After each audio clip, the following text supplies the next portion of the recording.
This went pretty viral, this clip. Who knew when we started this show we'd be talking much about James Van Der Beek? But we got to talk a little bit about James Van Der Beek because he is very upset that there's not going to be any DNC debates this year. So here he is ranting on Instagram about how the Democrats have abandoned democracy. Let's hear from the man himself.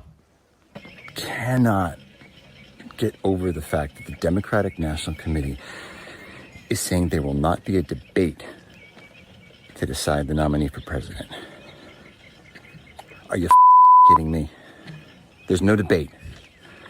There's no debate over an 80-year-old man. I don't want to wait if he lives will be for our the lives to be president in the over. history of the country. And if he doesn't live as a vice president whose approval rating is worse than his, this guy is obviously declining mental faculties. You're putting him up in front of a podium with flashcards telling him who to call on and what the questions are going to be.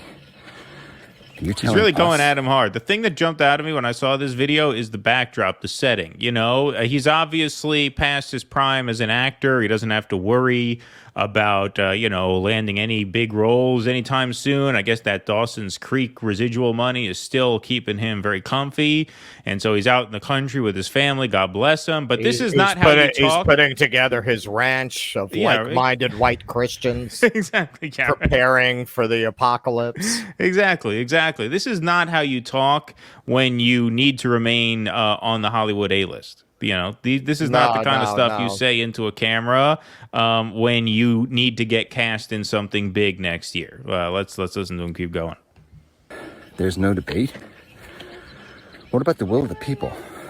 and let's just not even the will of the people. What about the will of the people who voted for the guy last time? Because what about the will of 72% think there ought to be a debate. The people who voted for Biden last election, 72% want a debate. What about the will of Hollywood celebrities? Since when did we not have a voice in the Democratic Party? What's going on here? Obviously, this guy was not a Bernie bro because this is he wouldn't have been too shocked by any of this if he were. But he's saying all the right things. Credit where credit's due. I always took this guy for just good pair of tits and ass, but apparently he's got a few brain cells. He's more than that. He's not just a himbo. Right? Yeah, exactly. He's got a little bit going on upstairs. So the DNC is openly ignoring, bypassing the will of the people. Why? This was a democracy of the people, by the people, for the people. If we don't have a debate, this is not a democracy by the people. It's a democracy by them. For who? Big banks, big business, big tech, big pharma, big government, big whatever. I mean, what the hell? How is this a democracy? And how is anybody in the DNC right today? They recorded this on Memorial Day, so here we go. Going to post about thanking our troops and thanking the families who have made the ultimate somebody dose this guy's our democracy and our way of freedom. And listen, I am grateful for them, but any member of the DNC who's going to think about posting that today, stop, think, and do your job before you start posting about how grateful you are. There are people out there who are willing to die to preserve democracy, because you are not preserving democracy right now. There you go. He says it. There you have it. Before, and I've said it again. Stay away from the brown acid. Yeah. Yeah. James Van Der Beek. Now, that went all over Fox News. They were playing that, pretty much on a loop for the past day or two, especially, going back to the end of the Memorial Day weekend. He obviously put that out on Memorial Day. So the past couple of days, that's been getting a lot of airtime. And, a lot of the libs predictably have, found a way to kind of smear him as a sort of other kind of person. They said his wife has questions about certain injections, shall we say, that she's not supposed to have. And, they sort of come out with all that stuff to throw at him when he bucks the party line.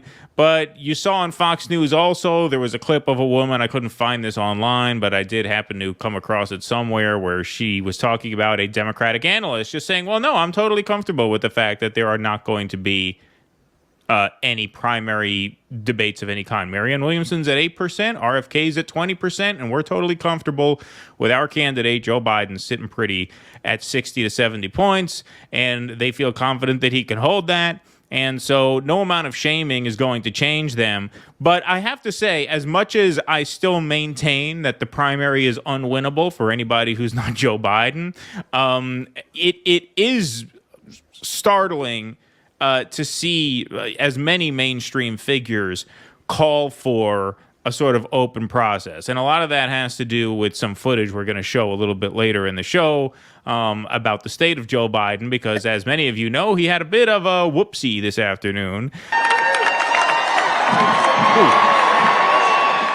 What do you think, Russell? It's not every day that you see big Hollywood actors come out and sound more or less like us. I mean, that's usually very off-brand for people like this. As you point out, it seems like he's done. He's not running around auditioning to be the dad in the new Dawson's Creek reboot. It really looks like this guy has settled into a good old American prepper lifestyle. He's probably got a bunker there. He's just getting ready for the end. So he doesn't care. He can speak his mind at this point. It's not like somebody with a really active career coming out and saying something like this. Right. If Dwayne Johnson said this, that would the world would end in Hollywood.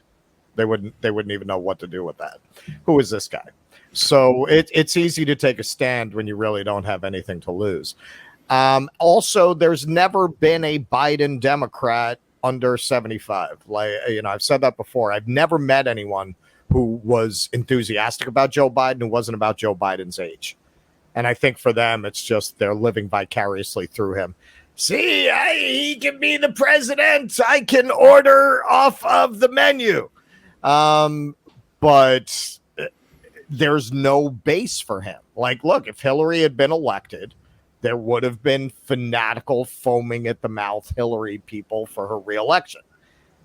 Who are those people for Joe Biden? So as his presidency and as the state of him becomes increasingly farcical, as this becomes increasingly weekend at Biden's, propping this guy up to run again, the cracks are starting to show because he has no base, and his running again is really like a farce that might have been made before it happened. What if they ran a guy who was so old that he just kept falling over and saying crazy things, but they had to run him because they felt like everyone else was going to lose, so they had no choice?